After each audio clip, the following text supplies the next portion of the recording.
कैसे हैं आप सभी लोग? नमस्कार। सत्ता के सभी न्यूज मित्रों का स्वागत है। मैं हूं निशांत चतुर्वेदी। शुरुआत करते हैं सत्ते पे सत्ता, यानी 7 खबरें और दिलचस्प जानकारियां एक साथ। सत्ता में आज आपको बताएंगे कैसे अमेरिका में 2 जिगरी दोस्त अब दुश्मन बन गए हैं और अब इस दुश्मनी को नया एक्सटेंशन मिल गया है। ट्रंप के खिलाफ महाभियोग की बात करने वाले इलॉन मस्क ने इशारों ही इशारों में यह संकेत दे दिया है कि वो नई पार्टी बनाएंगे जिसका नाम होगा द अमेरिका पार्टी। इसकी पूरी कहानी आज हम आपको बताएंगे। सत्ता में चुनावी राज बिहार में चल रहे सियासी कलेश की भी बात होगी, जहां राहुल गांधी ने बीजेपी पर मैच फिक्सिंग वाले आरोप लगाए हैं। तीखे सवालों के साथ गंभीर प्रश्न पूछे हैं। हालांकि बीजेपी ने भी इसी अंदाज में जवाब दे दिया है, सबूत भी मांगे हैं। इस पर भी तथ्यों वाला विश्लेषण होगा। सत्ता के न्यूज मित्रों को बिहार चुनाव वाला एक और अपडेट दे देते हैं। बिहार विधानसभा चुनाव के लिए एनडीए में लोकसभा वाले फॉर्मूले पर सीटों का बंटवारा हो सकता है। जेडीयू 103 सीट, बीजेपी 102 सीटों पर लड़ सकती है, वहीं दूसरे सहयोगियों को 40 सीटें मिल सकती हैं। महाराष्ट्र में उद्धव ठाकरे और राज ठाकरे के साथ आने की चर्चा गली गली हो रही है। मुंबई नगर निगम चुनाव से पहले दोनों के साथ आने वाले पोस्टर छप गए हैं। सामना में फ्रंट पेज पर दोनों भाई की तस्वीर छापी गई है। उद्धव ठाकरे ने कहा है कि जो जनता के मन में है वही होगा। ऑपरेशन सिंदूर में पाकिस्तानी ड्रोन को नष्ट करने के बाद भारतीय हथियारों की डिमांड बढ़ गई है। ताइवान चीन को जवाब देने के लिए भारत से D4 एंटी ड्रोन सिस्टम खरीदना चाहता है। D4 anti drone system Bharat का वो सुरक्षा कवच है जिसने ऑपरेशन सिंदूर के दौरान कई पाकिस्तानी ड्रोन को हवा में खत्म कर दिया था। पाकिस्तान के बहावलपुर में जैश हेडक्वार्टर के मरकज सुभान अल्लाह पर अब ताला लगाया गया है। गूगल मैप पर यह हेडक्वार्टर स्थायी रूप से बंद दिखा। आपको बता दें कि जैश का यह वही हेडक्वार्टर है जिसे भारत ने खंडर बना दिया था। इसमें जैश प्रमुख मसूद अजहर के परिवार के कई लोग मारे गए थे। आज गृह मंत्री अमित शाह ने नक्सलियों के खिलाफ ऑपरेशन चलाने वाले अधिकारियों से दिल्ली में मुलाकात की, उन्हें सम्मानित किया। नक्सलवाद के विरुद्ध चलाए गए अभियानों में अहम भूमिका निभाने वाले अधिकारियों को बधाई भी दी। इस मौके पर छत्तीसगढ़ के मुख्यमंत्री विष्णुदेव भी मौजूद रहे। देखिए, सत्ता की शुरुआत करते हैं आज 2 खबरों से। पहली खबर में एक तरफ अमेरिका के राष्ट्रपति डोनाल्ड ट्रंप है, दूसरी तरफ उनके पुराने मित्र और नए दुश्मन इलॉन मस्क हैं। इनकी दोस्ती से दुश्मनी वाली चर्चा काफी ज्यादा है। दूसरी खबर भारत और कनाडा की है, जहां खराब होते रिश्तों को कनाडा के पीएम मार्क कार्नी और पीएम मोदी ने बड़े सलीके से बचा लिया और एक फोन कॉल ने कई गिले शिकवे दूर कर दिए। दोस्ती और दुश्मनी के इस राउंड टेबल के केंद्र में है अमेरिका के राष्ट्रपति डोनाल्ड ट्रंप, जो पिछले करीब 1 महीने से 12 बार, बल्कि थोड़ा शायद ज्यादा भी हो सकता है, 12 बार भारत पाकिस्तान के सीजफायर का क्रेडिट लेने की नाकाम कोशिश कर चुके हैं। वो इतनी बार बयान दे चुके हैं जैसे वो मिस्टर सीजफायर हो गए हो। लेकिन संकट यह है कि उन्हें मिस्टर सीजफायर कोई नहीं मान रहा है। हर तरफ से उन पर ही फायर हो रहा है। कभी विदेश से कोई नेता उन पर जुबानी फायर करता है तो कभी उनके पुराने मित्र इलॉन मस्क। ऐसा लग रहा है कि जैसे राष्ट्रपति बनने के कुछ ही महीनों बाद ट्रंप को संकट ने चारों तरफ से घेर लिया है। चाहे कूटनीतिक संकट हो, राजनीतिक संकट हो, व्यक्तिगत संकट हो या फिर आर्थिक संकट, इन्हीं पर हमने सत्ता की कुंजी भी तैयार की है।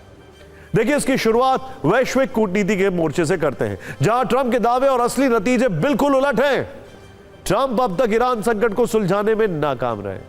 ना कोई ठोस बातचीत कर पा रहे हैं, ना कोई बड़ा एक्शन ले पा रहे हैं, उल्टा खुद ईरान को धमकी दे रहे हैं। रूस यूक्रेन युद्ध को तो वो 24 घंटे में रुकवाने का दावा कर रहे थे, लेकिन 4 महीने से ज्यादा हो चुके हैं। हर दिन यह युद्ध और भीषण होता जा रहा है और ट्रंप अब इसके लिए ज़ेलेंस्की को जिम्मेदार ठहरा रहे हैं। वैसे ट्रंप के लिए अब अपने ही घर यानी अमेरिका में भी मुश्किलें हैं। उनकी नीतियां अमेरिका के लोगों को खास पसंद नहीं आ रही। उनकी रेटिंग गिरती जा रही है। कई देशों पर ट्रैवल बैन लगाने के फैसले का अमेरिका में विरोध हो रहा है। लेकिन ट्रंप की असली परेशानी है बिग ब्यूटीफुल बिल।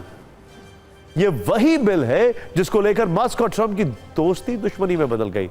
अब ट्रंप के लिए इस बिल को सेनेट से पास कराना एक बड़ा चैलेंज है। ट्रंप ने मेक अमेरिका ग्रेट अगेन का नारा दिया था। कहने लगे कि अब अमेरिका टैरिफ को लेकर जैसे को तैसा वाली पॉलिसी अपनाएगा। ट्रंप को शायद लगा होगा कि दुनिया के देश उनकी टैरिफ वाली धमकी से डर जाएंगे, लेकिन ऐसा नहीं हुआ। उल्टा चीन जैसा देशों ने ट्रंप के टैरिफ का जैसे को तैसा वाला जवाब दे दिया, यानी आर्थिक मोर्चे पर भी ट्रंप फंसे हुए हैं।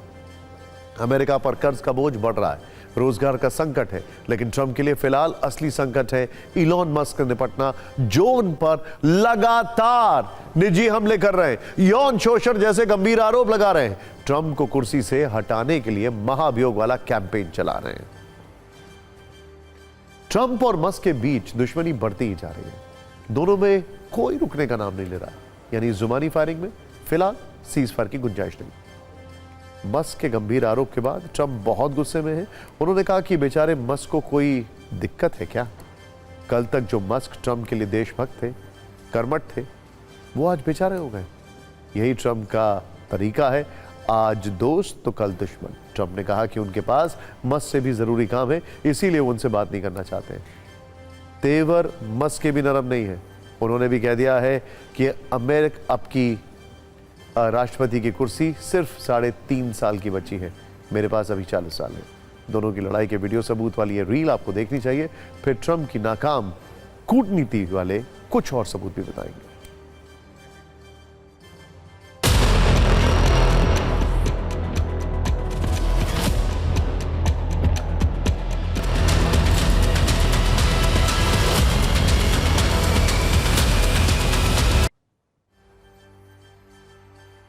ये तेवर बता रहे हैं कि इस लड़ाई का अब फाइनल राउंड अभी बाकी है, जिसकी तैयारी दोनों तरफ से हो रही है। मस्क ने चुनाव में ट्रंप की मदद के लिए $250 मिलियन खर्च किए थे।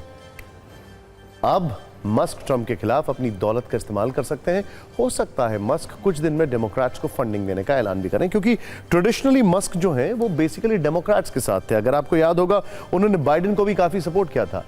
तो ट्रंप भी मस्क की कंपनियों का कॉन्ट्रैक्ट रद्द कर सकते हैं, मस्क के बिजनेस पर चोट कर सकते हैं। स्टॉक मार्केट में मस्क को इससे बहुत ज्यादा नुकसान ऑलरेडी हो चुका है। मस्क कुछ सांसदों के साथ मिलकर बिग ब्यूटीफुल बिल को सेनेट में रोकने की कोशिश भी कर सकते हैं। अगर ऐसा हुआ तो बौखलाए ट्रंप मस्क की नागरिकता और ड्रग्स केस की फाइल फिर से खुलवा सकते हैं। यानी दोनों के पास अपना अपना एक्शन प्लान है। फिलहाल इस लड़ाई में मस्क का आर्थिक नुकसान हो रहा है, तो ट्रंप की साख पर सवाल उठ रहे हैं। मस्क का नुकसान इतना ज्यादा है कि सबसे ज्यादा गिरने वाला उनका स्टॉक है लार्ज कैप में अमेरिका में। अब सवाल यह है कि क्या दोस्ती दुश्मनी वाले इस खेल की वजह से ट्रंप अपना भरोसा खो चुके हैं? वैसे भी अपने स्टैंड से एक के बाद एक यू टर्न लेना उनका फेवरेट काम है। यूक्रेन के राष्ट्रपति जेलेंस्की के साथ उन्होंने व्हाइट हाउस में जो किया वो कूटनीति के इतिहास में हमेशा के लिए दर्ज हो गया। जिस लहजे में उन्होंने जेलेंस्की से बातचीत की वो सभ्य डिप्लोमेसी की परिभाषा नहीं है, इससे काफी दूर है। बल्कि ट्रंप ने अपने बयानों की गाड़ी दौड़ाते हुए इतने यू टर्न लिए हैं कि गिनना मुश्किल हो गया है। कुछ दिन पहले वो पुतिन को अपना अच्छा दोस्त बता रहे थे, फिर अचानक पुतिन को पागल बताने लगे। ऑपरेशन सिंदूर के बाद भारत पाकिस्तान विवाद को ट्रंप ने पहले दोनों देशों का आपसी मामला बताया, फिर जब सीजफायर हो गया तो क्रेडिट मांगने वाले बयान देने लगे। टैरिफ पर तो ट्रंप ने कई बार अपने ही फैसले बदले, एक दिन टैरिफ लगाया, अगले दिन हटाया। ट्रंप के इतने यू टर्न, इतने विवादों के बाद उन पर भरोसा करना दुनिया के लिए वाकई मुश्किल हो गया है। ये इंटरेस्टिंग खबर है। वैसे ट्रंप को वैश्विक कूटनीति से पहले अपना घर संभालना होगा, क्योंकि इलॉन मस्क की एक पोस्ट की वजह से अमेरिका की राजनीति में तूफान आ गया है। ट्रंप ने नहीं सोचा होगा कि उनसे झगड़े का साइड इफेक्ट इतना ज्यादा होगा कि मस्क नई राजनीतिक पार्टी के गठन की बात करेंगे। मस्क ने सोशल मीडिया प्लेटफॉर्म एक्स पर एक पोल करके पूछा, क्या अमेरिका में नई राजनीतिक पार्टी बनाने का समय आ गया है? सोचिए, इस पर 80% लोगों ने हां में जवाब दिया, जबकि 20% लोगों ने कहा ना। जिसके बाद मस्क ने एक और पोस्ट की, इस पर नई पार्टी का नाम द अमेरिका पार्टी सुझाया। वैसे हो सकता है कि आपने अभी तक अमेरिका में सिर्फ रिपब्लिकन्स और डेमोक्रेट्स, ये दो ही पार्टी के बारे में सुना होगा। हमारे न्यूज मित्रों को बता दें कि अमेरिका में यही दो मुख्य पार्टियां हैं, लेकिन किसी नई पार्टी के बनाने पर कोई पाबंदी नहीं है। ऐसे में मस्क के नए पार्टी बनाने वाले प्लान से अमेरिका में हलचल जो है वो तेज हो गई है। अमेरिका के नेता मस्क और ट्रंप को लगातार सलाह दे रहे हैं। इस रील में देखिए।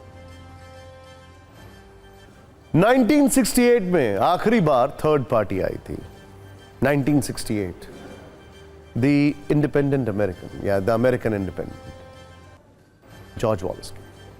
राष्ट्रपति डोनाल्ड ट्रंप और इलॉन मस्क की पुरानी दोस्ती और नई नई दुश्मनी की और कितनी परतें खुलेंगी हमारे स्कैनर में रहेगा। लेकिन अगली खबर भारत और कनाडा की है, जिसके पटरी से उतर चुके रिश्ते एक बार फिर से बेहतर होने लगे हैं।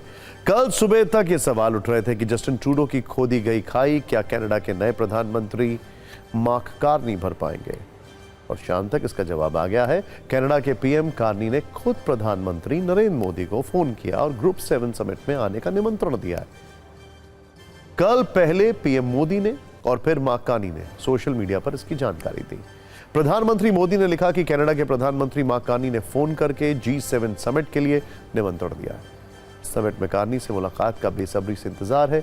इसके थोड़ी देर बाद मार्क कार्नी ने भी इसकी जानकारी दी। उन्होंने लिखा कि प्रधानमंत्री मोदी को कनाडा के 2025 G7 नेताओं के शिखर सम्मेलन में भाग लेने के लिए आमंत्रित किया और उन्होंने इसमें शामिल होने की सहमति जताई है। G7 दुनिया की 7 विकसित democracy Canada, France, Germany, Italy, Japan, Britain और अमेरिका का संगठन है। भारत पिछले कुछ वर्षों से इसमें विशेष आमंत्रित सदस्यों के रूप में शामिल होता रहा है। फिर ऐसा क्या है कि इस बार भारत को न्योता देने की इतनी चर्चा हो रही है? हर वर्ष अलग अलग देश G7 समिट के अध्यक्ष होते हैं। पिछले कुछ वर्षों में हर देश भारत को इसमें शामिल होने के लिए न्योता देता रहा है। इस बार अध्यक्ष कनाडा है। यही चर्चा का बड़ा कारण है। दरअसल जस्टिन ट्रूडो जो हो चुके हैं, जस्टिन ट्रूडो के प्रधानमंत्री रहते भारत और कनाडा के रिश्ते काफी खराब हो गए थे। ट्रूडो खालिस्तानी आतंकियों के हमदर्द थे। खालिस्तानी आतंकवादी हरदीप सिंह निज्जर की हत्या का आरोप उन्होंने भारत सरकार पर लगा दिया था। लेकिन जब ट्रूडो हटे और मार्क कार्नी कनाडा के पीएम बने तो इस बात के कयास लगाए जाने लगे कि कनाडा और भारत के रिश्ते क्या सुधरेंगे। हालांकि अभी तक इस पर कुछ खास पहल नहीं हुई थी। इससे आशंका और बढ़ गई कि क्या भारत को कनाडा G7 की बैठक के लिए बुलाएगा या नहीं। भारत में कई राजनीतिक दल सरकार से सवाल कर रहे थे कि कनाडा ने भारत को G7 में क्यों नहीं बुलाया। क्या यह भारत की विदेश नीति की असफलता नहीं है? ऐसे में मार्क कार्नी के न्योता से सारे सवालों के जो जवाब हैं वो मिल चुके हैं। हालांकि मुश्किल सवालों के जवाब मार्क कार्नी को भी देने पड़ेंगे। उन्हें भारत को निमंत्रण देने पर 2 बड़े सवाल पूछे गए। पहला, पीएम मोदी को G7 की बैठक में क्यों बुलाया जा रहा है। दूसरा सवाल, हरदीप सिंह निज्जर हत्या का क्या हुआ। एक बार सुनिए कि इन दोनों सवालों के जवाब में मार्क कार्नी ने क्या कहा। कनाडा को भारत की बहुत जरूरत है, खासकर ट्रंप के आने के बाद तो और ज्यादा। मार्क कार्नी खुद ये मान रहे हैं कि भारत को इग्नोर करना असंभव है। अब ये इतना मुश्किल क्यों है, इसे देख लेते हैं। ध्यान से देखिएगा। देखिए, पहला और सबसे बड़ा कारण है कि दुनिया में भारत 5वीं सबसे बड़ी इकोनॉमी है। ऐसे में जब दुनिया के 7 विकसित देश इकोनॉमी पर बात करेंगे तो भारत को नजरअंदाज नहीं किया जा सकता। हम एक बहुत बड़ा मार्केट है। दूसरी वजह है चीन पर काउंटर बैलेंस बनाने की रणनीति। G7 देशों का साझा उद्देश्य चीन की बढ़ती आर्थिक और रणनीतिक शक्ति का मुकाबला करना है। भारत को शामिल करना इस रणनीति का हिस्सा है ताकि एशिया में एक मजबूत लोकतांत्रिक संतुलन बनाया जा सके। तीसरी वजह है ऊर्जा, खनिज, AI और सप्लाई चेन में भारत की अहमियत। भारत आज क्रिटिकल मिनरल्स, हरित ऊर्जा ट्रांजिशन और AI नीति में अहम साझेदार है। कनाडा जैसे संसाधन संपन्न देशों को ऐसे मजबूत भागीदार की जरूरत है जिससे आर्थिक और तकनीकी सहयोग बढ़ाया जा सके। चौथी वजह, भारत कनाडा संबंध को पटरी पर लाने का प्रयास। जस्टिन ट्रूडो ने अपने शासनकाल में दोनों देशों के रिश्ते बहुत खराब किए थे। कनाडा की नई सरकार एक बार फिर से नई शुरुआत करना चाहती है। 5वीं बड़ी वजह है मोदी की व्यक्तिगत लोकप्रियता और भारत की रणनीतिक हैसियत। ट्रंप हो या पुतिन या फिर मैक्रो, वैश्विक मंचों पर नरेंद्र मोदी की प्रतिष्ठा और प्रभाव को हर कोई मानता है। कनाडा जानता है कि भारत को नजरअंदाज करना अब संभव नहीं है। एक बड़ी वजह है वहां पर इंडियन डायस्पोरा, 1.3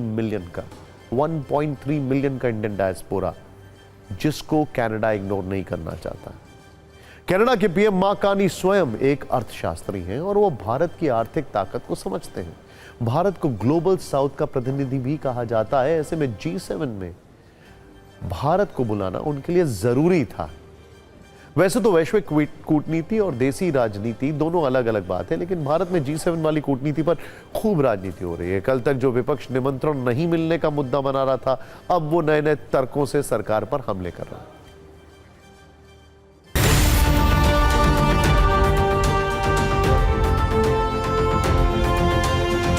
G7 के मेरा ख्याल है कि कोई ऐसा देश नहीं है जो हमारा साथ दिया हो या हमारे साथ हो, चाहे कनाडा हो, चाहे अमेरिका हो, चाहे यूके हो।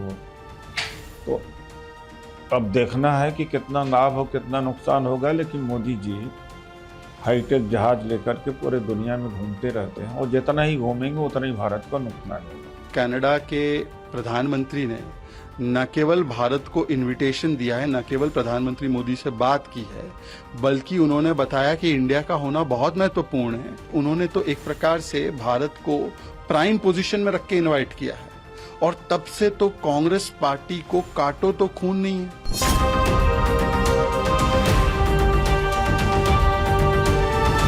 G7 का निमंत्रण भी अपमानजनक तरीके से मिला है, क्योंकि मीडिया में खबरें आई तमाम, उसके बाद उनको आमंत्रित किया गया। विदेश नीति के मामले में भारत की सरकार पूरी तरह से फेल साबित हुई है, प्रधानमंत्री पूरी तरीके से फेल साबित हुए हैं। कनाडा से हमारे संबंध आज के नहीं है, बहुत ऐतिहासिक संबंध है और कनाडा से हमारे संबंध मजबूत बने रहें। और प्रधानमंत्री जी का बहुत बहुत शुक्रिया, कनाडा के प्रधानमंत्री जी का। उन्होंने हमारे प्रधानमंत्री जी को न्योता दिया और हमारे प्रधानमंत्री जी ने सहज स्वीकार किया। ये दिखाता है कि कहीं ना कहीं भारत और कनाडा की जड़ें बहुत मजबूत हैं। विपक्ष के पास सरकार को कॉर्नर करने के लिए ये एक अच्छा मुद्दा था। मुद्दा हाथ से निकलने का दुख उसे जरूर होगा। वैसे दुखी पाकिस्तान भी है। वो पिछले कुछ वक्त से लगातार ये प्रोपेगेंडा फैला रहा था कि भारत दुनिया में अकेला पड़ता जा रहा है। कनाडा ने G7 में भारत को नहीं बुलाया। वैसे आपको बता दें कि G7 की बैठक कनाडा के एल्बर्टा प्रांत के कानानिस्क में 15 से 17 जून तक होगी। Canada, France, Germany, Italy, Japan, Britain और अमेरिका इसके सदस्य हैं। ग्रुप 7 यानी G7 के इतिहास में जाएं तो इसकी शुरुआत 1975 में हुई। उस वक्त France, Italy, West Germany, America, Britain और जापान ने इसकी शुरुआत की थी। शुरुआत में ये 6 देश थे। 1976 में कनाडा के शामिल होने से ये G7 हो गया।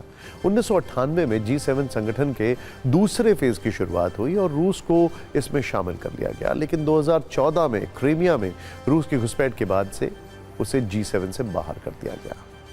ग्लोबल 7 की अगर बात की जाए तो इसमें फोकस सेकेंड वर्ल्ड वॉर के बाद चीजों को कंट्रोल करने का और खासकर आर्थिक मंच पर कोऑर्डिनेट करने के लिहाज से यह ग्रुप बनाया गया। सत्ता में कुछ तस्वीरों के साथ आगे बढ़ते हैं। दुनिया में युद्ध का माहौल है, हम सब जानते हैं। ऐसे में इन तस्वीरों को देखकर आपको कुछ सेकंड के लिए लग सकता है कि क्या यह तस्वीर युद्ध के मैदान से आई है, क्या यह हथियार अपने टारगेट को लॉक करने वाला है। ऐसे भी और कई प्रश्न आपके मन में उठ सकते हैं। अब देख के तो नहीं लग रहा है कि यह यूक्रेन का है, बट एनीवे आगे देखिए। लेकिन आपको बता दें कि यह तस्वीरें किसी युद्ध के मैदान से नहीं है, बल्कि यह तस्वीर इस्लाम के सबसे पवित्र स्थल सऊदी अरब के मक्का से आई है। कहानी यही है कि मक्का में मिसाइल डिफेंस सिस्टम की तैनाती की गई है, वो भी ऐसे वक्त में जब हज यात्रा चल रही है। 4 जून से 9 जून तक हज यात्रा चलेगी। अब तक 15 लाख हज यात्री मक्का पहुंच चुके हैं।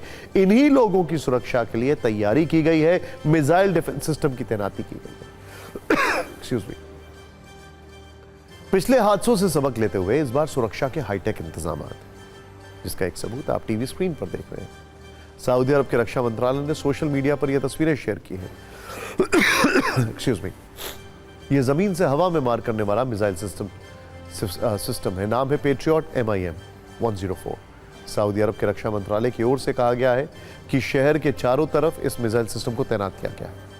इस तस्वीर में आप देख सकते हैं मिसाइल डिफेंस सिस्टम की तैनाती। उसके पीछे अल हराम मस्जिद के सामने स्थित मशहूर इमारत सऊदी क्लॉक टावर भी दिखाई दे रहा है। मक्का में हज यात्रियों की हिफाजत के लिए सिर्फ मिसाइल डिफेंस सिस्टम ही नहीं तैनात किए गए, बल्कि जो अगली तस्वीर है वो हवाई सुरक्षा वाली है। अमेरिकी सैन्य हेलीकॉप्टरों से पूरे शहर की निगरानी हो रही है। मस्जिद अल हराम और उसके चारों तरफ के इलाके की निगरानी अमेरिकी सैन्य हेलीकॉप्टर कुछ इस तरह से कर रहे हैं। इस तस्वीर को शेयर करते हुए सऊदी अरब सरकार की ओर से यह संदेश दिया गया है कि वो आंख जो कभी पलक नहीं झपकाती और उनका मिशन खुदा के मेहमानों की हिफाजत करना। सऊदी रक्षा मंत्रालय की ओर से शेयर की जाने वाली ये तस्वीरें सोशल मीडिया पर वायरल हैं। लोगों के मन में कई तरीके के सवाल हैं। सत्ता के कई न्यूज मित्रों के मन में भी ऐसे ही सवाल उठ रहे होंगे। आखिर हज यात्रा के दौरान सऊदी सरकार को मक्का में मिसाइल डिफेंस सिस्टम की तैनाती क्यों करनी पड़ी? दूसरा सवाल जो बड़ा लॉजिकल सवाल है, वो सवाल यह है कि मक्का में सैन्य हेलीकॉप्टरों से निगरानी क्यों हो रही है? इस सब के बीच में यह हवाई रक्षा प्रणाली लगाने की जरूरत क्यों पड़ी? हर कोई यह सोच रहा है, हर कोई यह पूछ भी रहा है। इस सब के बीच में बड़ा सवाल यह है कि आखिर हज यात्रियों को किससे खतरा है?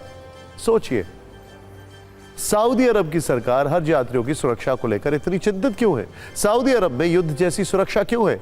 जो बहस सड़क से सोशल मीडिया तक चल रही है, उसके अनुसार सऊदी अरब की सरकार ने यमन के हूती लड़ाकों के हमले से बचाव के लिए यह तैनाती की है।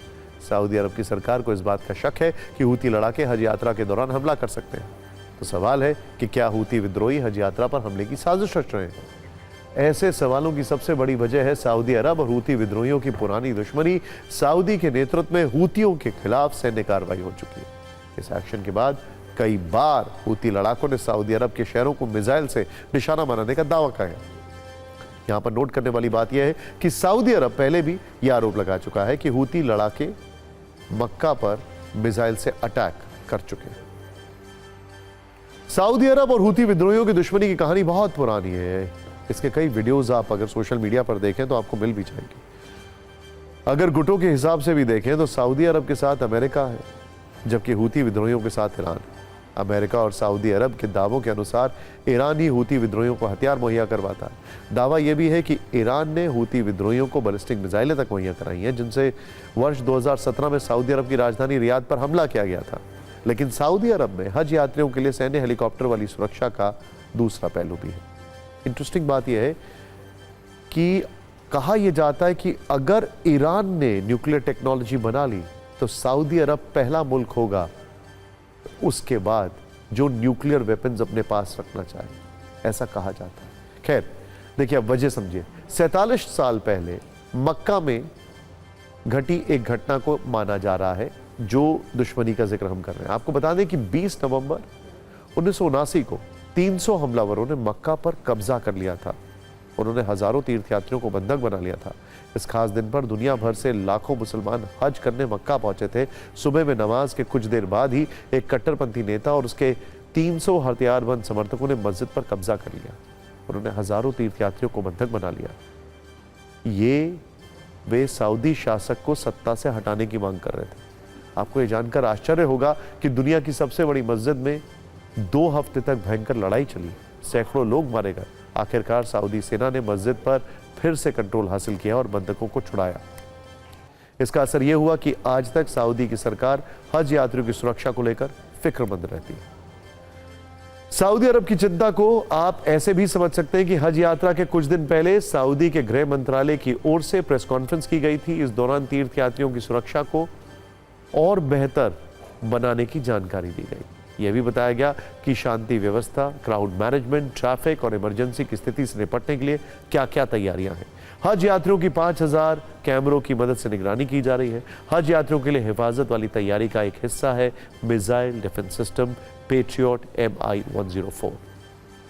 MI पेट्रियट 104 लंबी दूरी तक मार करने वाला मिसाइल सिस्टम है, जिसे जहाजों, क्रूज मिसाइल और बैलिस्टिक मिसाइलों समेत अलग अलग तरह के हवाई खतरों को रोकने के लिए डिजाइन किया गया है।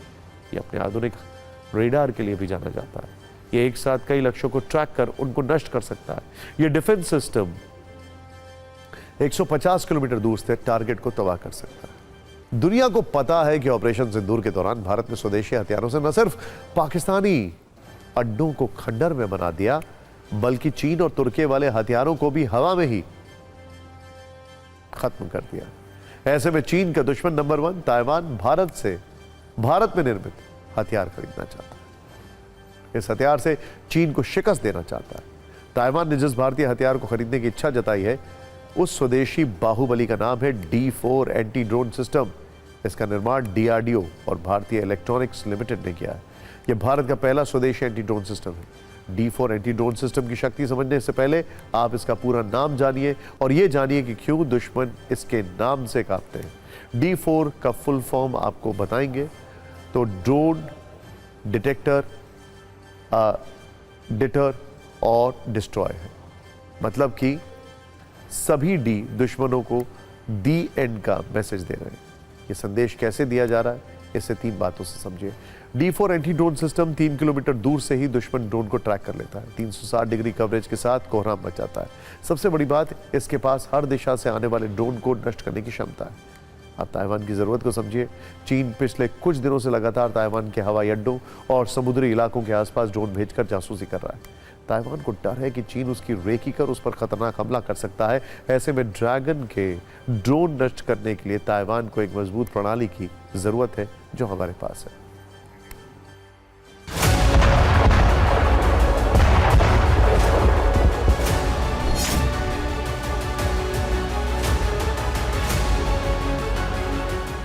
जो D4 एंटी ड्रोन सिस्टम है, ये एक बहुत ही विकसित टेक्नोलॉजी है, जो भारत की इंडिजिनस टेक्नोलॉजी है, जो कि भारत के संस्थानों ने डेवलप करी है। और इसमें जो जितने भी ड्रोन आते हैं उनको पहचानना, उनको पहले से डिटेक्ट करना, फिर उसके बाद उनको पहचानना, फिर उसको बर्बाद करना, और उसमें लेज़र का भी इस्तेमाल किया जाता है, उसको न्यूट्रलाइज करना। एक टेक्नोलॉजी तो हुई बर्बाद करने की, एक होगी डिटेक्ट करने की, और एक टेक्नोलॉजी है इन सबको इंटीग्रेट करने की।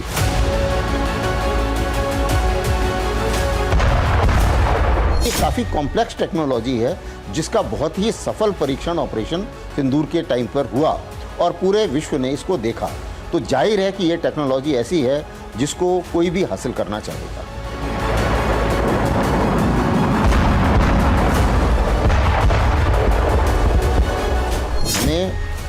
ताइवान को देना चाहिए। चीन पाकिस्तान को हथियार दे रहा है। पाकिस्तान उन हथियारों का इस्तेमाल कर रहा है टेररिज्म में और हमारे खिलाफ ऑफेंसिव एक्शन के लिए। जबकि जो ताइवान हमसे जो मांग रहा है, वो मांग रहा है सिर्फ डिफेंसिव एक्शन के लिए। तो लॉजिक वाइज, मोरालिटी वाइज ये बनता है कि हम उनको हथियार दें और ये टेक्नोलॉजी उनको दें।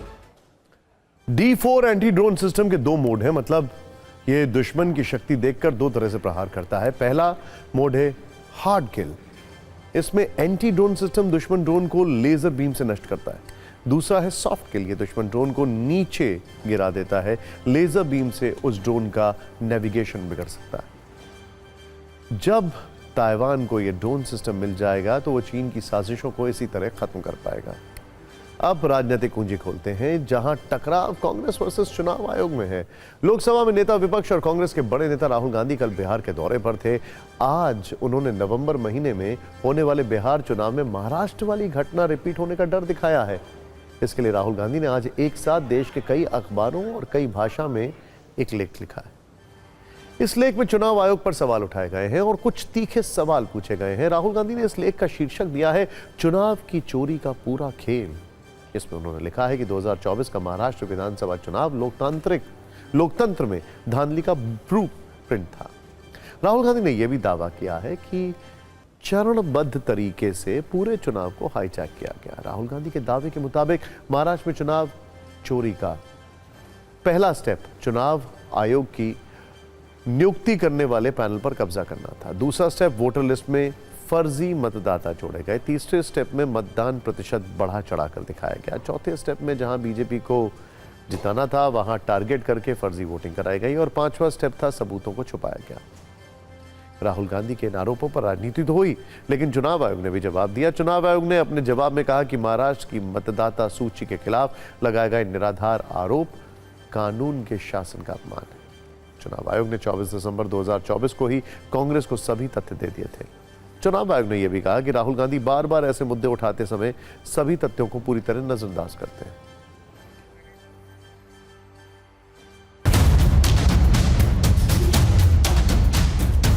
राहुल गांधी इन्होंने बिहार में अपनी हार मान ली है। मैं हमेशा ये कहता हूँ कि जब तक राहुल गांधी ज़मीन पर नहीं उतरेंगे, तथ्यों को जब तक वो नहीं समझेंगे और जब तक अपने आप से झूठ बोलेंगे, अपने आप को झूठा आश्वासन और झूठा दिलासा देंगे, तब तक उनकी पार्टी कभी जीत नहीं सकती। महाराष्ट्र में रिगिंग हुई वो तो पूरा देश जानता है, कैसे वोट वहाँ पे बढ़ाए गए, कैसे घटाए गए, कैसे क्या क्या गड़बड़ किया गया। उसके बाद दिल्ली में हमने देखा यहाँ मंत्रियों के घर पे 30-30 वोट बने थे, कोई कार्रवाई हुई उन मंत्रियों के खिलाफ। चुनाव को प्रभावित करने के हर हथकंडे भारतीय जनता पार्टी अपनाती है, इससे कोई इनकार नहीं। जब तक जो है वो राहुल गांधी जी सामंती सुरूर और जो एक तरह से गुरूर है उससे बाहर नहीं निकलेंगे, तब तक वो इसी तरह की बकवास बहादुरी करते रहेंगे। आज की उनकी दिक्कत क्या है कि बकवास बहादुरी के बंकर में के बंधक बन गए हैं वो, और जो नेता बकवास बहादुरी के बंकर का बंधक बन जाए उसकी जो है इसी तरह की नकारात्मकता से भरपूर सोच दिखाई पड़ेगी। और जब महाराष्ट्र की विधान